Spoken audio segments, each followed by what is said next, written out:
later will have the opportunity to do so. And I'm going to share my screen and go over today's agenda. So welcome, we're super excited to have you here. This is our second town hall meeting. Our first one was on Wednesday, and we will be having one more on this coming Tuesday evening. Our agenda today, we did the first two items. Michelle and Joyce welcomed everybody and we did introductions.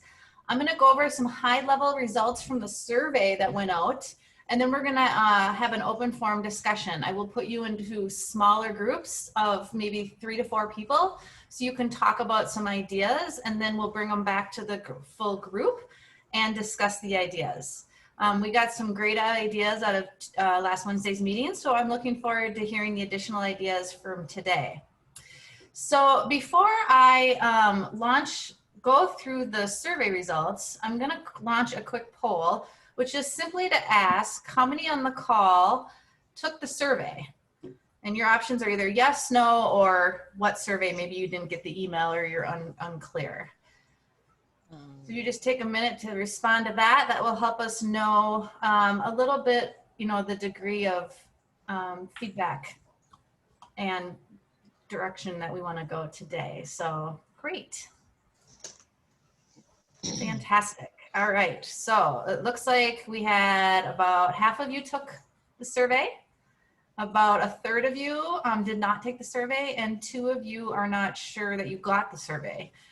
The 2 of you that are not sure if you got the survey, if you could just either message myself or Michelle or Joyce with your current email address, they can make sure that the Tri-T records are updated and that you're getting communications. So Jamie, thank you. Yes. Jamie, this is Sherry. I got the survey, but I could not access it. I've tried several times and I could not get into it. So okay. I did answer no. Okay, thank you for letting me know. Yep. All right, looks like we have one more person joining us. I'll give her a minute to introduce herself. Hello, Betty. Oh, looks like she's trying to connect to audio. I'll just give her a second here.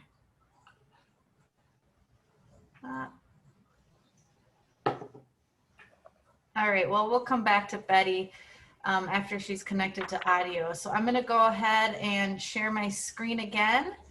So the survey went out. We had 2,659 direct invitations that went out. Those were email addresses from members, past conference attendees, camp directors, financial donors, anybody that we considered to have had a relationship with Tri-T in the recent history or current. The invitations went out, and then it was also sent out via social media. So we had 212 total respondents, which is about a 7 to 8% response rate. That is actually really good. I had told Michelle and Joyce at the beginning that if we had a 3 to 5% response rate, that is what is average for a survey of this type. So we're very pleased with the response rate that we got. The survey focused on 4 sections. We asked about Tri-T's value proposition. We talked about to get insight into whether we should expand our mission. We asked about membership engagement, and then we just collected some demographic information to help us know who is responding to the survey and who's most active in the organization. So I'm not going to go through these questions here specifically because I actually have slides with the results, but we had 6 questions about the value proposition, and they were questions asking about the impact Tri-T's had on the community, what the strengths are, what the opportunities are, reactions that you get from friends and family, any new opportunities that you see, and suggestions for opportunities in your local community. Then we asked about expanding the mission. So if we should expand the mission, in what ways? Are there other types of camping we should support? And should we stay focused on supporting organizations that focus girls programs? Did someone have a question? I might just be getting some feedback. And then the third section was on membership engagement. And that was, are you interested in serving? If you're not, could you just tell us a reason? And that is for us to collect information about challenges to volunteering. And then we asked for contact information if they said yes, and if there were referrals. I actually did not include the answers to these questions in my overview today because that is information that we will share with the National Tri-T Board. And then we asked for demographics. So the first question is, in a few words, please briefly describe the impact National Tri-T has had on your local community. And I went through, just to tell you all, the results of the surveys, because we had 212 responses, was fantastic. But the survey responses, it was 102 pages of information to read through. So what I did is I read through the answers of each question and I looked for themes and trends that were the most common, and that's what I'm highlighting for you here today. So you won't see all the exact responses, but you'll kind of get an idea of what the general trends were that came through in the responses. So with question number 1, the general trends were we help girls in need, sending girls to camp. The fundraiser events are popular in a lot of the local communities. Some people said they were able to build relationships with the girls that last beyond camp. Some chapters were giving scholarships for college after camp, and generally speaking, transforming the lives of young girls, which is great. That's exactly the types of things that we want to hear for our mission of the organization. The second question was to describe the strengths of the National Tri-T Society. So what you are looking at is called a word cloud. And what a word cloud is it generates basically a cloud of words. And the bigger the word, that means the more times that word was mentioned in the responses. So when you look at what people said, you can see that a lot of things that stood out were sending girls to camp, reaching out to young girls, the opportunity we gave girls, our community, our chapters. But there's a lot of words in here that describe the strengths of the National Tri-T. So this was really good to see how people saw the strengths of Tri-T. The next question was, please briefly describe the opportunities for improvement with Tri-T. So again, as a reminder, I had 212 responses. And so rather than, listing 212 responses for y'all to read through, I tried to categorize the responses based on what the general themes were. And this is high level what came back. So 30% of the respondents more or less said we need to grow our membership and we need to bring in younger members. So that is something we will talk about today. The second largest area was more marketing and press. And about 15% of the respondents said we need to do more promotion, get more publicity, and really market our organization more. So that's the second topic I want to talk about today. Then it was fundraising was an opportunity for improvement. There were some comments about communication and just financial transparency and how do we improve the communication between the national and the chapters. There were comments about simplifying the rules and the processes and the bylaws. Perhaps a lot of these were written, 60 years ago when times were very different. And so how do we update our processes and our rules and our bylaws for 2020? About 7% said to expand the mission. And then we had a hodgepodge of other things. We had lower the dues, give the chapters financial independence, have long-term relationships with the campers, lower the dues, support local charities. I see that my spell check did not work for some reason, so I apologize for the spelling errors in here. That must be the transfer between the survey and the PowerPoint. The next question is, what reactions do you get from friends and family when you talk about Tri-T? Almost 50% of the respondents had positive, said the feedback was positive and people admired what we do. How I broke out admiration from, you'll see over on the left, it says enthusiastic and engaged. Where I drew the line when I was compiling these results is that if they were excited by our mission and then got engaged after hearing about it, they went in that category. If it was simply they love what we do, they were impressed what we do, they thought it was a great mission, I put it in the positive and admiration category. Let's see, so 11% said their friends and family were not familiar with Tri-T. 10% said their family would support Tri-T financially. 9% said they really had no reaction from friends and family when they talked about it. There was several that had a negative perception that it was, and the negative comments were things like, It seems like a secret society, or it seems kind of sort of high and mighty based on the name of the organization. There was some comments that all we do is ask for money.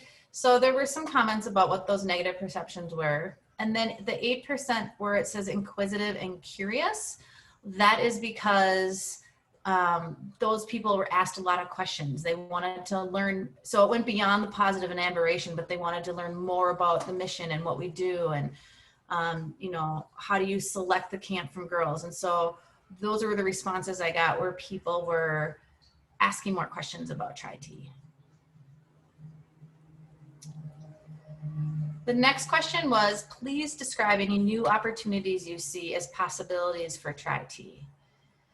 So the biggest areas here, 17% said more marketing and publicity. So as I mentioned, we will talk about that more today. 16% said, let's make partnerships with the local chambers, with Girl Scouts, with other organizations that support youths, corporate partnerships to try to get corporate funding. So a lot of people commented on that. 12% on the left-hand side there, you'll see said longer term relationship with campers. Let's continue those relationships beyond the year that we send them to camp. Stay in touch with them, provide scholarships to college, get them involved with Tri-T, you know, when they become young adults, since they were direct recipients of our gifts to them. And then 12% said expand the mission, and another 12% said expand the membership. And then there are some other items in there, as you can see, that were strong, had strong themes throughout the survey results. We asked, what suggestions do you have for additional opportunities for Tri-T to impact your local community? Some comments included, let's get books and health kits and, you know, other items like that to the campers. Could National help us with more local promotion on what we're doing?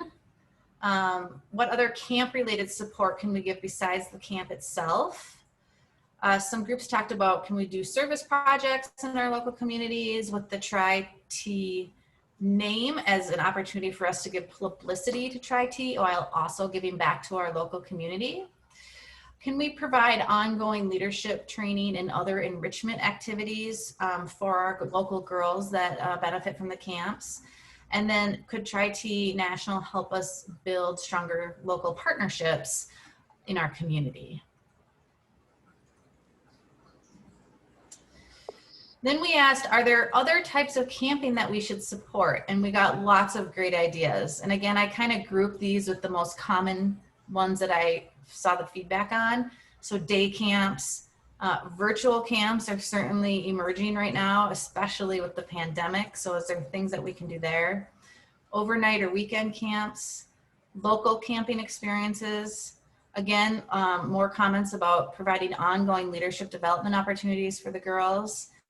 Family camps, can we support camps that are for the whole family and not just the girls? Enrichment camps, a lot of comments about STEM camps or music camps, sports camps, that sort of thing. And then faith-based camps. There's a lot of different religious and faith-based camps out there, and can we support those? Question 8, we asked, are there other types of camping that we should support? And the responses were 57% said yes, 35% said no, and 8% were undecided. Question 9 is, are you interested in serving in a leadership role? There's a big chunk that said no, several said yes, and a chunk also said maybe in the future, but not right now. And as I mentioned, I didn't get into the details of that for today's town hall, but we will have that information available later. And then just by way of demographics, as an FYI, here is how the responses broke down. We had 9 camp directors respond, 17 people that were sponsors or financial donors. We had 146 respondents from members at the chapter level. We had 92 respondents of officers at the chapter level. We had 11 respondents of officers at a national level. And then we had 13 responses of past officers at a national level and 73 from past officers at the chapter level. Here's the age range. You'll see we had one person that was 26 to 35, two people that were 36 to 45, 21 people that were in the 46 to 55 range, 42 people that were 56 to 65, and 119 that were 65 plus. Now, I just wanted to note, we only had 187 people out of the 212 respond to this question, which is, I mean, that's typical. Not everybody likes to disclose that information, and that's totally acceptable.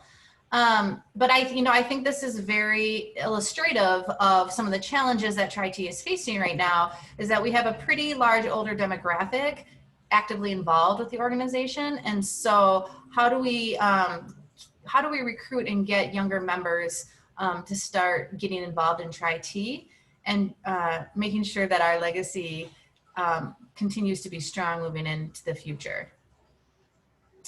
And then the last question before I stop my screen share was, again, not everybody responded, but just trying to get an idea of the diversity of ethnic backgrounds. Almost everybody that responded was white or Caucasian. We did have two indicate that they were Black or African American. And again, we had, if you take the 3 out of the 187, we only had 184 respond out of the 212. But even with that, 182 out of 212, you can see that you're pretty strong in the white and Caucasian market. And so there's not a lot of ethnic diversity in the responses to the survey. And that did come up in some of the questions, respondents, is how do we expand our outreach that way? So I'm just gonna pause for a minute. I'm gonna ask for questions, but just so you know, before you ask your question, I'm gonna put you into smaller groups, and there's gonna be some different topics to discuss. So one of the topics will be different ways, how do we get the younger generation involved? One of the topics will be, how do we increase marketing and publicity? And then the third area will be just general feedback or other ideas that you have that would be beneficial for the Tri-T National Board to think about as they're looking at how to remain relevant. So I just want to put that out there that we're going to have that general discussion in those small groups before I open it up for any just questions about the survey or their survey results. So does anybody have any questions? Okay, all right. So I'm going to put you into breakout groups. When you get into your group, you can select whichever topic your group feels most passionate about. And if you have a different topic you feel passionate about that I didn't bring up, that's fine. This is meant to be an open forum for discussion and idea generation. I did get a question from a member who I don't think is on the call. Oh, did someone have a question? Okay. I did get a question from a member right before the call, but it doesn't look like she's on the call. And she wanted to know, how do we get younger members involved in the organization? And what is the trend that I see out there? So I just want to touch on that for a minute. There's kind of this myth that young people don't want to be involved in organizations that have members. And that is not true per se, but what is true is that what membership organizations and membership involvement looks like for the younger generation looks different, right, than it did for baby boomers and other generations. With technology being the way it is today and the number of working mothers that there is today, there is some challenges and some competition for time. And there's challenges and competition for, well, it's mostly time. If they're involved in this and they've also got a family at home and they're working and maybe they're involved in other things. And so what we have found are a couple of things. Number one, they're not younger people. And when I say younger, I'm talking under 40. They're not likely to just step up and volunteer to be part of an organization. They need to be asked. They oftentimes don't even think that there's a place for them in an organization like this. But if they're asked to get involved, they're more likely to say yes and be honored or, feel good about themselves that they were asked. The second thing is we have worked hard to get away from the words committee society, association, things like that, because those sound like lifetime commitments. And sort of what the younger generation likes are shorter term, project-based volunteer opportunities where they can see that there's a beginning and an end and an accomplishment at the end of it. Now they may volunteer for multiple projects. They may have you may say, you know, we'd really like to have your participation in reaching out to the schools in our local area and letting the schools know about our program and try to, you know, get girls recruited. And that, you know, will require your time from, I'm making this up, March to June. When they have those specific parameters and they know what the outcome is, they're more likely to jump all in and help and make it successful. And then at the end of that, you know, you could say, okay, we've got another project. Or they may, through that process, say, wow, I really noticed when I was going through this, there's an opportunity for us to do X, Y, and Z. I'd like to be a part of that. So it's really focusing on specific projects that have a time base and an outcome to it is another thing. And then third is technology, right? They are very accustomed to technology. I mean, this is a generation that is used to pressing a button on their phone, ordering groceries, ordering Christmas presents, having everything delivered to their phone, and it's extremely convenient. And so when you think about volunteerism in the mindset of how the younger generation honestly processes how they manage their time, again, it's about, let's jump on a Zoom call for an hour and talk about what we need to do. Or let's have a virtual fundraising event that doesn't require you to go to the local grocery store and stand outside with a table, right? So it's really thinking about that sort of short-term, immediate, convenient mindset that generation has been raised with. And I know oftentimes, you know, it can be frustrating because it feels like they don't, you know, the younger generation doesn't have an appreciation or the same work ethic or whatever it may be. And what I encourage people is that may be true based on how many of us were raised and how many of you were raised. It doesn't change the fact that it is their reality and that's how they were raised. And so we have to learn how to meet them there so that we can get their involvement. So I just wanted to share that a little bit as you start thinking about what can we do to recruit younger people in our local areas into the organization. The other one last thing I'll say before I put you into breakout rooms is, oh my gosh, I just lost my train of thought. Oh shoot, I lost my train of thought. If it comes back to me, I'll let you know. While I put you into breakout rooms, I know we had at least one more person join us, Betty. Betty, do you want to just quickly introduce yourself, tell us where you're located and what your involvement with Tri-T has been? Betty Ball, I'm in Colorado and I'm in a retirement home now, so I'm not very active. And so I wanted to see what was going on in Tri-T. Great. Well, welcome. We're glad you're here. All right. I'm going to go ahead. You guys are all going to just be put into a small room. You don't have to do anything. You'll have about 12 to 15 minutes to talk. While you're in there, please have someone take notes and be ready to share with all of us back in this big room what you talked about. And we look forward to hearing your thoughts and your insight and your ideas. Anybody have any questions before I open the rooms? Okay, here we go.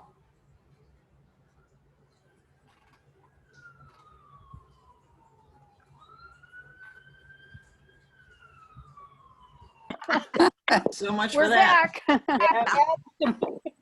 Right in the middle of the conversation, right? Yeah.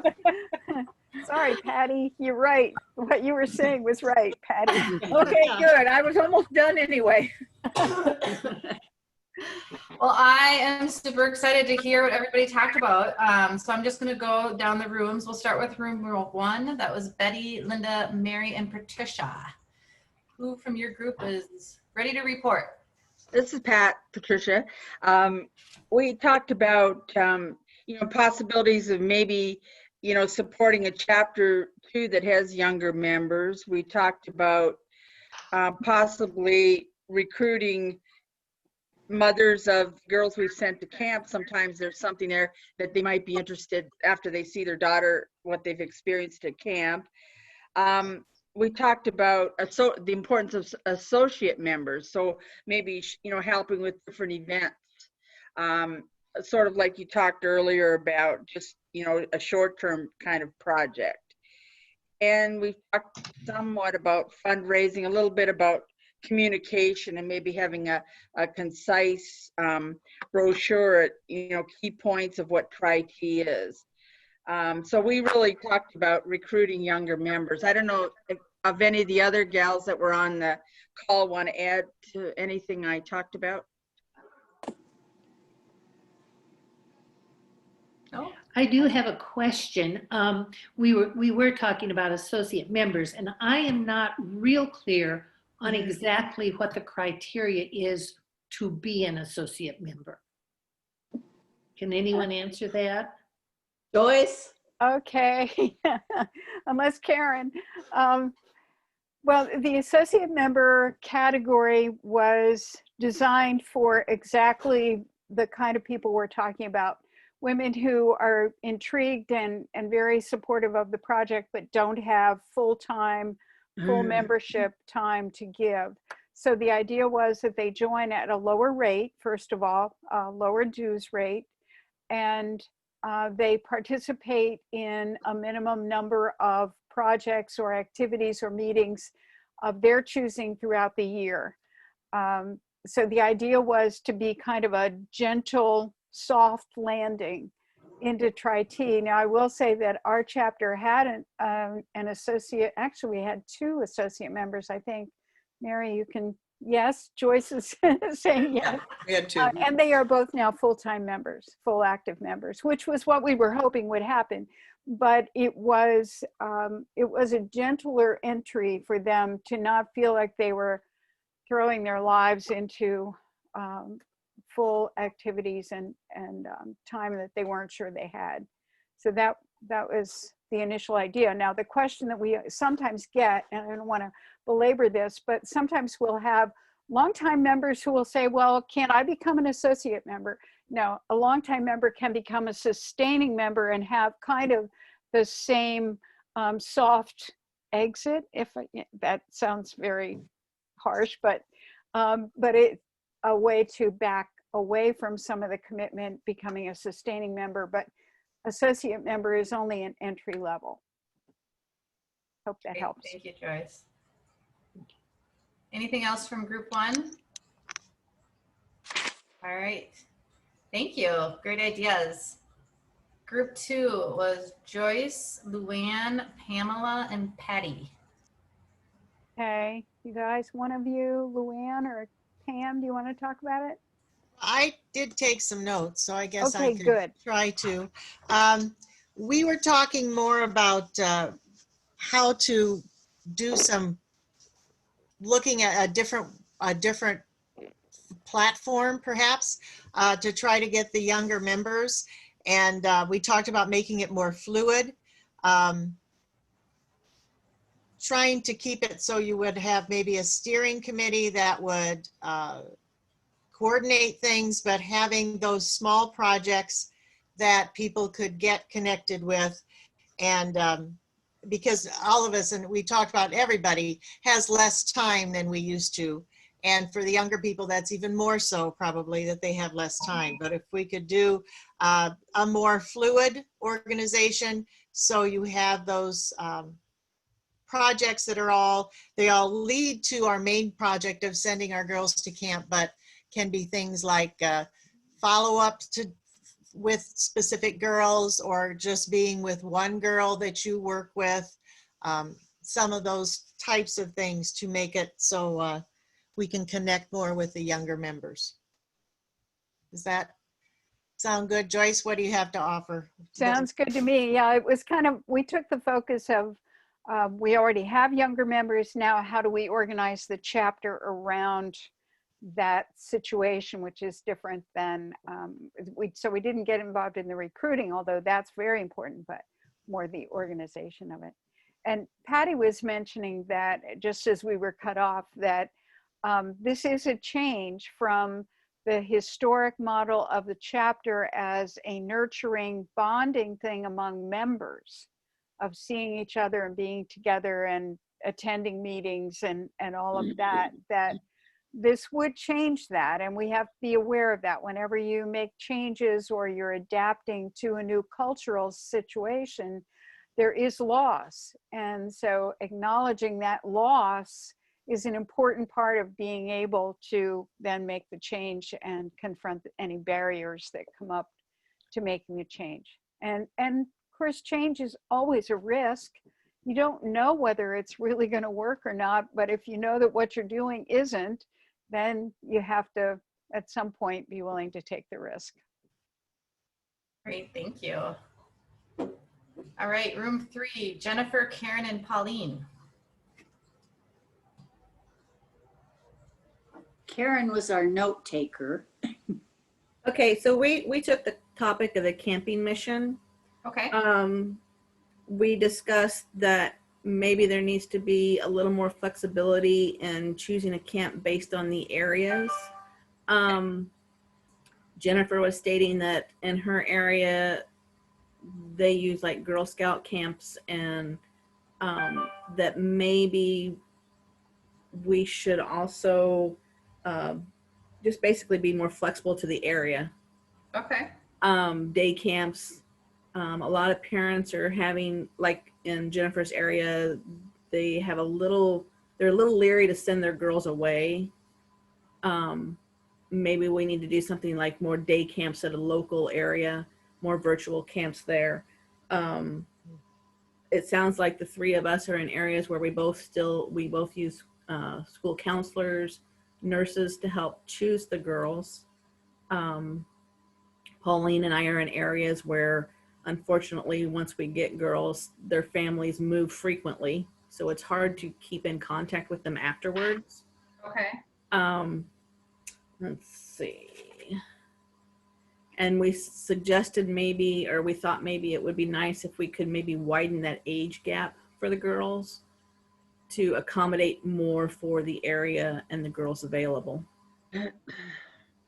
Jennifer, Pauline, anything else? Oh, I think you got it all. No. We were just getting going. Yeah. Great. All right, thank you. Let's see, room 4 is Ginny, Julie, Mary, and Sherry. So our group kind of talked about two different things. We started out talking about what kind of resonated with some things you said about the younger generation. They like this idea of a defined outcome and some examples of, some things that happen. And the idea is, if we have this, defined outcome, like, hey, we would like you to go speak, to the local school or something. And then it's like, are they truly members then? Like, could we have worked with groups of people to say, like, hey, would you run a car wash for us? We didn't say that. That just came off the top of my head, and so, are they really members? How is it work like that? And then we spent a lot more time on the idea of if society or association is sort of something that might hold people back, then could we actually change the name? Should it be National TTT Camping for Girls, or like have the actual name of the organization be a little bit more inclusive? And the idea, even the 3 T's, is that still secret? Because that's many of us, the first thing, well, what do the 3 T's mean? And then of course, well, could we change the name? What would be the process of changing the name? But again, no answers. That was just what the discussion was. Great ideas, thank you. And then room 5, Barb, Jan, Joyce, and Michelle. All right, we talked about how you get younger members to join, but then we focused a little bit on how we keep younger members. It seems like many times younger members join, but after a few meetings or whatever, they leave. And one comment was brought up that, maybe we aren't asking what the young person would like to do for the chapter, instead of, this is what we do, so you have to fit into this organization. I think we also felt like, again, younger members probably don't want to join Tri-T and see it as a social club. They want to do a project and have a short time to accomplish that project. Do we reduce the number of meetings, we make some changes and procedures. We started a little bit to talk about expanding the mission. Barb from Iowa, she brought up a good point. The visibility of sending girls to camp is really only the girl and her family. And so maybe we need projects that the community can embrace a little more. We see more girls doing an activity that Tri-T is sponsored in a community. I threw out, STEM or fine arts or robotics, or just some activities that schools have that girls need extra money to go on trips or expenses for equipment or things like that. Right. Great. So thank you, everybody. It's 11 o'clock. I'm gonna keep the room open. If anybody has to sign off, totally understand. But I do want to respond to some of the ideas just to give you some more food for thought. And I'm going to go backwards here in my notes. So room 5, with your discussion about how to keep younger members. So some things that immediately come to mind is taking a look at how are each of your chapters utilizing technology to engage the younger crowd. And maybe that means that's a volunteer ask, where you find somebody that is good with Instagram, Facebook, popular social media technology, where you can develop a page for your chapter. And that's a perfect opportunity to engage a young person and ask them to help promote your chapter through social media. They can post pictures about events that you're doing. They can highlight campers, obviously with permission from the camper's family, and the impact that it's had on their lives. You can promote your fundraising events that way. When you have volunteer needs, they can post those volunteer needs and ask for help on social media. So I think that is a really good opportunity at the chapter level, and some ways for us to look at it at the national level. You are absolutely right. Group 5, younger people are not looking to join social clubs, but they have a strong heart for giving back, and they want to feel like, and this is a generational thing, they really want to feel like they're a part of something bigger than themselves, and that they want to be helping society and helping their local community. And so that goes back to, if you ask them to do something specific, right, that is helping them see that they are giving back to their local community, they're going to be more attracted to that versus, I think 20, 30 years ago, the idea of joining an organization like Tri-T was all the women getting together, maybe having a cookie exchange and building that relationship, in addition to the good work that we're doing. And the younger generation, they're not looking for that right now in their lives. Group 4, what you prompted me to think about with your feedback is the membership model is a bit aged.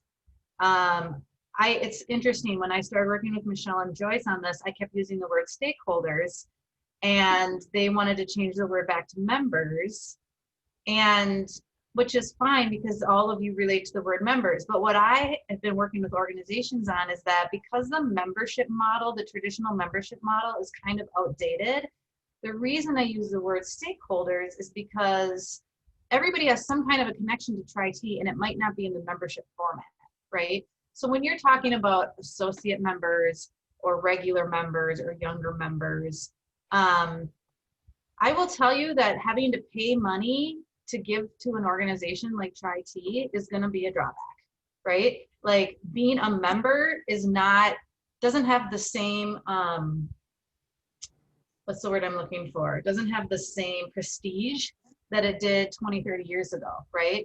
It's less about, I want to be a member of the society, and more about, I want to help give back to my local community. And if Tri-T is an avenue for me to do that, I'm happy to do that. Why should I have to pay to give back? Now, they may be happy to write a check for $100 and know that it's a donation for the camp, but that's easier to swallow than saying I'm a member.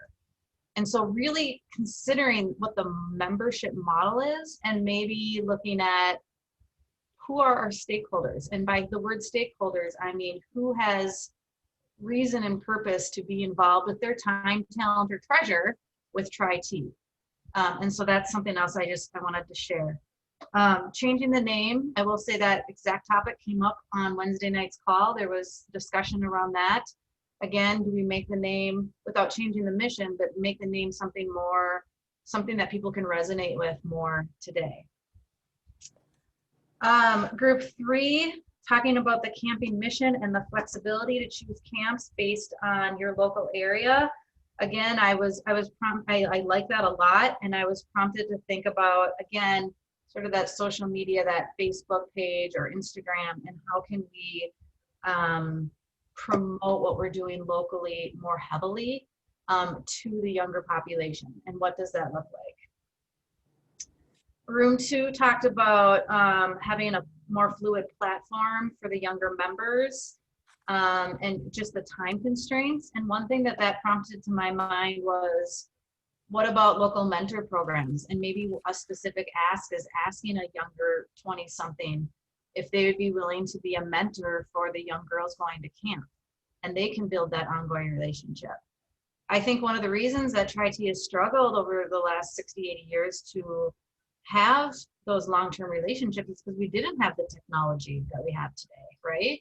But now these young girls, you know, they look up to people. The 4th, 5th, 6th graders are going to look up to the late teens, early 20s, maybe under 30. Is there a way for them to build a relationship where they keep that going through technology over the years? And then room 1 talked about the associate member concept and how to support chapters with younger members. And I think everything that I've sort of discussed kind of fits into that. But honestly, the only way that, I shouldn't say the only way, the most successful way to engage the younger generation is to utilize technology and however we can do that. And again, awesome opportunity in your local areas. If you yourself or you don't have anybody in your chapter who you feel is technically savvy, what an awesome opportunity to ask someone to help bring the chapter into the technology realm. And I'm sure there are, not only are there going to be many young people that are excited to do that, but think about the young people that are in college for marketing or journalism or business management. This could be a great internship or just experience that they could get, that they can put on their resume and to help bring the organization into 2020. So that's just some of my immediate thoughts and reactions from our discussion. We are having one more town hall on Tuesday evening. Every town hall looks a little different because every group comes back with different ideas, and we love that. So you are invited and welcome to join us again on Tuesday evening if you'd like. We do record these sessions, so if you're not able to attend, you can certainly watch the recording if you're interested. And then I'll be compiling all of these great ideas and adding some of my own thoughts and ideas into there and bringing that to the Tri-T National Board for our strategic planning in early November. So I will just pause and see if anybody has any other questions or thoughts before I ask Michelle and Joyce to close the meeting. Jamie, this is Jan. Yes. And I've been thinking about 3 things that most parents want for their kids. Okay. They want them to be smart. Maybe we'd have some opportunity in structuring some tutoring. They want their kids to be polished. Yep. Maybe we would have some opportunity for some weekend finishing points training for kids. Okay. They want their kids to be outgoing enough to get what they want out of life. So maybe we need to be offering some leadership training to the girls during the year. If we tap into what the parents are wanting for their kids, the parents are gonna see that, and they're gonna want to be interested in participate themselves. Great. So those ideas might bring in some of the younger people to help out with some of these projects. Great ideas. Thank you, Jan, for sharing. Sure.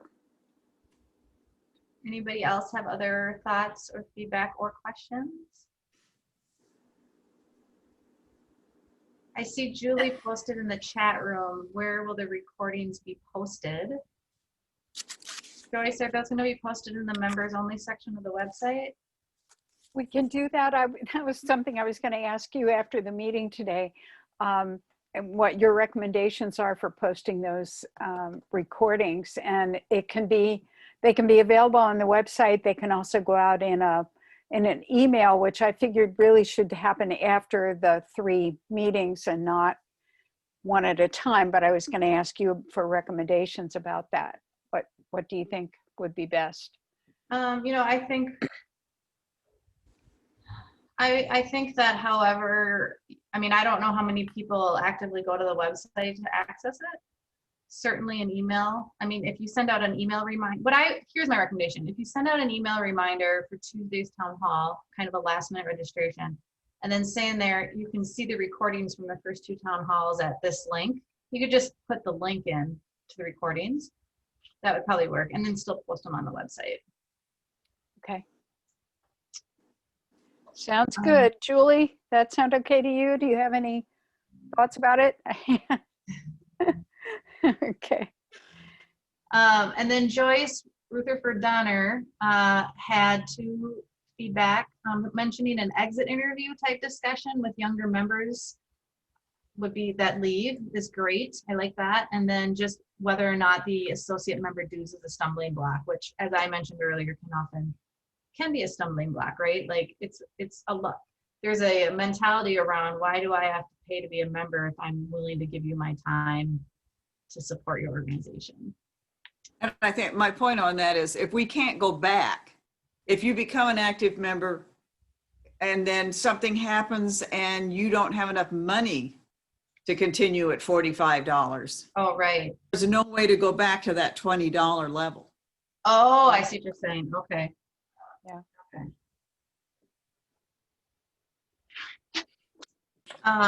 Just on that note, one thing, if you think about other organizations, I'm just thinking about the World Wildlife Fund as an example, because I think I get the most mailings from them than any other organization.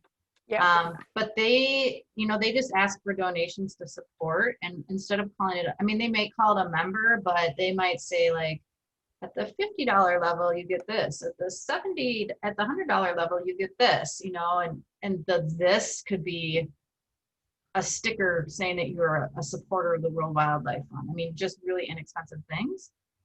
And so it's more of almost like a subscription model than a membership model. So those are different models that you could consider. And I'll certainly, Michelle and Joyce and others of you that are on the national board, I'll certainly have some ideas like that I bring to the board meeting in November. Mm-hmm. Okay, well, thank you so much, all of you, for your time today and for hanging in here for an extra 12 minutes. Joyce and Michelle, if you want to say any, close up the meeting, and I want to thank everybody and send a text to the other members of your chapters so that they can participate Tuesday night. Thank you. Thank you very Julie, much. wanted to ask something? No? Oh, okay. Oh, got it. Okay. Joyce? Just again, reiterate, thanks for being here, and do encourage others to join us Tuesday night at 7 p.m. Central Time. Great. Looking Thank forward you. to it. Thank you so much, Jamie, for your time and leadership here. Yes. Thanks, everybody. Thank you. Bye. Bye. Thank you.